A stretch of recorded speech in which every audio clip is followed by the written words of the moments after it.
Hi, Sam. I'm the Northman. Welcome to my channel where I help you to stay up to date with the latest crypto, NFT, and financial news.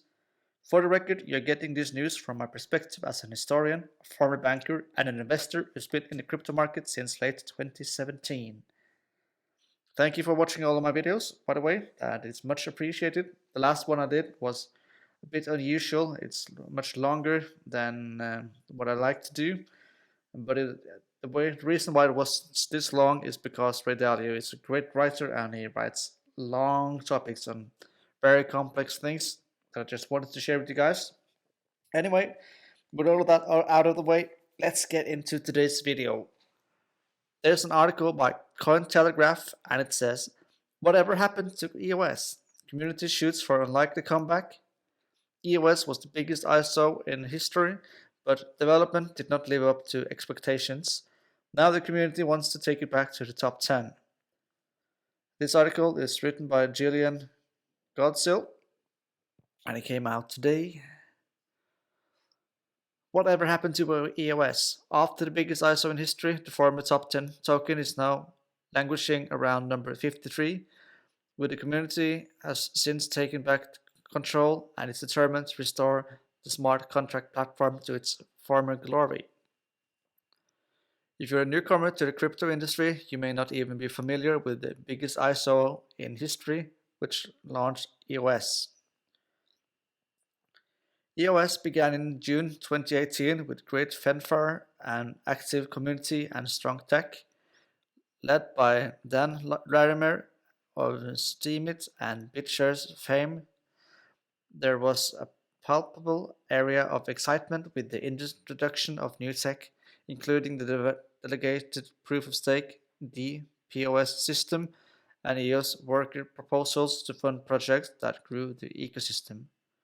Block One, the company behind EOS, raised an astonishing massive $4.1 billion over 12 months. Never seen before actually, so that was quite big. I remember it back in 2018. I actually bought some EOS myself, but that is another history, and that is not financial advice. I still have it though.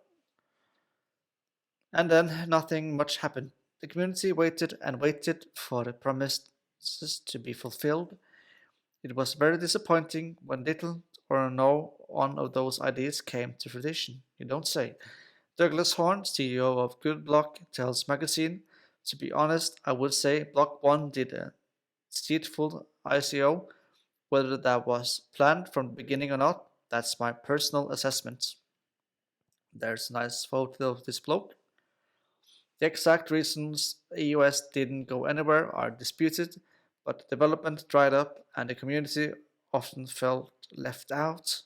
Some say they volunteered to take on the development of new projects but weren't supported, or even told to halt work by Block 1 as their efforts encroach on developments of its own.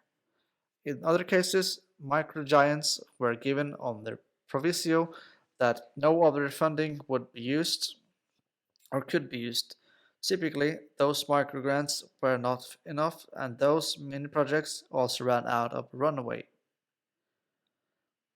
There are some success stories with Vax and Alien Worlds, the exceptions that proved the rule, but otherwise, it was a moribund ecosystem. In the interim, Block 1 came to an agreement with the SEC to pay a fine of $24 million in order to avert any suspicion that the token was a security, an agreement that had subsequently been overturned and which may cause significant new problems for Block 1. And yeah, I remember the saying goes that especially XRP and Ether and all the other coins except for Bitcoin and perhaps Ether back in the days were supposed to be securities, and there's still no clarifications there, so things are not moving too fast in this industry, unfortunately. Two white elephants. Despite the many promises, Block 1 basically stopped developing the base tech, then termed EOCO, and diverted its focus onto vanity projects. the 150 million voice decentralized social media platform that has since transformed into an unimpressive NFT marketplace and bullish, an exchange that ostensibly used the ISO money to provide liquidity. Trade volumes are around 200,000 a day for its Bitcoin to USDC pair. So, not fun, but I wonder what will happen to that pair. Block One former Chief Technology Officer Larimer and CEO Brandon Bulmer were contacted for comments. So, in 2021, the community started fighting back with the formation of the EOS Network Foundation. Enter Yves Larose, CEO of EOS Nation, an original block producer, into the fray. Block producers in EOS provide tech to validate nodes, with top 21 receiving a fee for maintaining the network. Yeah. Larose is not without its critics, with some of those in the original Block 1 brigade calling him a bully. On the other side, the newly energized EOS community sees him as a bit of a hero, and since history is written by the victors, it looks as though Larose is going to emerge as the latter. Who is Yves Larose? There's the photo of him. Larose is a self-confessed nerd who started tinkering with his own computers when he was only 6 years old. Years later, he read the Bitcoin white paper and became a miner, but this didn't last very long. You could see there was very little scope for lone miners, and he didn't want to join a mining pool. By 2016-17, you could see a resurgence that offered more choices. ICOs were starting to become popular, and CryptoKitties famously long jabbed the Ethereum blockchain.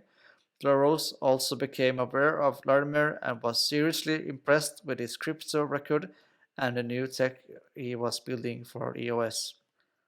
The reason why I was a bit meh on CryptoKitties is that it's a good thing and all that, but yeah, it clogged the network. I chose EOS early on, says Larose, and I made the leap into blockchain full time, forming EOS Nation back in January 2018, prior to the launch of the mainnet, and we waited. He was not the only block producer to find out that while ISO promises are easy, execution is hard. None of those ideas came to fruition. Horn, previously the architect of Telos, is now the CEO of Goodblock, which provides foundational Web3 tools. Like Larose, he was attracted by the potential of the tech offered by EOS, by DPoS, the governance system, and the planned worker proposals. He too grew disillusioned and co-founded the Telos blockchain in direct response to the absence of any perceptible activity by Block 1 on the ECO code. In my personal opinion, I think the whole Block 1 fiasco was an absolute fraud, Horn says. Of course, any lawyers reading this should take this as an exaggerated expression of opinion rather than a criminal accusation, but it does show the depth of frustration that led him to draft the Telos white paper. Indeed, of waiting for them to fulfill their promises, I started to build, and I was also very outspoken in my views, says Horn. He pushed for a roadmap from Block 1, and when it was not forthcoming, he built his own for Telos. Horn is renowned for his outspoken views, but they are echoed across the community. However, some players prefer not to be named for fear of attracting blowback. Larose sees the problem coming from the fact that the ICO was just too damn big and Block 1 promises too much and they didn't deliver.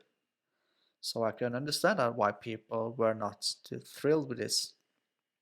Anyways, there were a lot of expectations in the EOS community, and I don't think Block 1 had the skills to actually fill those shoes. When we suffered one failed promises after the other. By the second anniversary, it was obvious they were not going to deliver anything on the code or for the community, says LaRose. It was then that the ecosystem started hemorrhaging developers and community members. We tried to fill the gaps, but without funding it was impossible. Other chains were popping up all the time, and they secured funding, and more importantly, they set up foundations, which these guys clearly did not do in the same degree, even though I can't say too much. Red Pool, another original block producer with EOS, Amsterdam, and subsequently Europe Chain and Seychelles, also seized the massive success of the ISO as part of its downfall. They claimed they were tied up in legal wrangles with the SEC, and that sort of made sense. They said they were tied up in investigations and, as a result, could not do anything. But then, if someone in the community wanted to create a worker proposal system, Block 1 said they were already working on it. They'd say, "Don't worry, we'll do it." So the community would stop, but Block 1 never did anything, and so the doubly killed initiative, says Pool. And that is really a tragedy for all parties involved. But, what can one do? The past is the past. LaRose resigned from EOS Nation to form the EOS Network Foundation, and in August 2021, from the get-go, LaRose knew that all Layer 1s need a funded foundation which would work to nurture this ecosystem, foster new development, and oversee continued governance. Without Block 1 at the helm, the ecosystem needed direction and leadership. EOS community steps up. Daniel Keys, as you can see at the picture here, took over as CEO of EOS Nation after LaRose left, and he is also CEO of the community crowdfunding platform Pomelo, which was built after the Velvet EOS revolution and helps fund projects on the network. We had a community but no funding. We had a lot of broken hearts, and the community left just because they had to survive, he says, looking back. EOS left EOS Nation to try and save the network. It was a lofty goal at that stage, and there were several failed attempts, says Keys. Aaron Cox, CEO of Greymass, another EOS block producer, says there was development happening in isolation, but one of the biggest problems was this behemoth in the corner that just stamped over everyone's efforts. We needed to stick together. Decentralization takes on centralization. LaRose's road to resignation took some time. He was originally drawn to the EOS white paper, and in particular the work proposal system it outlined, but which never launched. LaRose says he tried a number of times to launch it and would get the backing of the community before Block 1 essentially killed the proposals off. There were veiled threats from Block 1, says LaRose. The second EOS conference was held in Rio in September 2020 and was a very grassroots affair. Again, LaRose and the other block producers worked hard to create a worker proposal system, PPS, and gained the backing of some 40 plus signatories. This was also cancelled by Block 1. So it emerges that Block 1 did not actually do too well to its community and the community that actually took initiatives to create things, and that is also really a shame. At this stage, we knew we could not work with Block 1 again, says LaRose. Everything that had been promised just were just words, but GitHub did not lie. Marshalling the community against Block 1 was difficult because of the intrinsic nature of decentralization. Momentum would be gathered, but then lost as people drifted away after successful attempts to wrestle back control. In June 2021, LaRose stepped down from EOS Nation. He'd given the past 40 odd months to EOS, and he didn't want to bow out. He also knew EOS needed a foundation, and he could not be both a block producer and a stakeholder in a foundation. He began planning and talking to the other block producers about what they wanted and what the newly formed ENF would look like. At the end of the day, this part was easy. Everyone knew something had to happen. Making it happen was a lot harder. Good way to say it. Outkirk Poole remembers with happiness how Burroughs persuaded 15 out of the 21 block producers to join together to stop the staking contract, basically diverting revenue from Block 1 back to the community. This was a watershed moment, and it stopped Block 1 from receiving funding from the community, and it was only possible to change the contract with the agreement of 15 block producers. And that shows a real big problem with EOS and Block 1, that it wasn't really decentralized. And if you don't have a decentralized protocol and staking mechanism, things like this can happen because you have one leader who basically does what it wants, whatever it wants. So yeah, that was the EOS story, and I hope that you liked it. Thank you for watching. Let me know your thoughts in the comments below, and don't forget to like, share, and subscribe so you don't miss the latest news, and while you're at it, you can watch another video here and here. And I will see you in the next one. Ha det bra!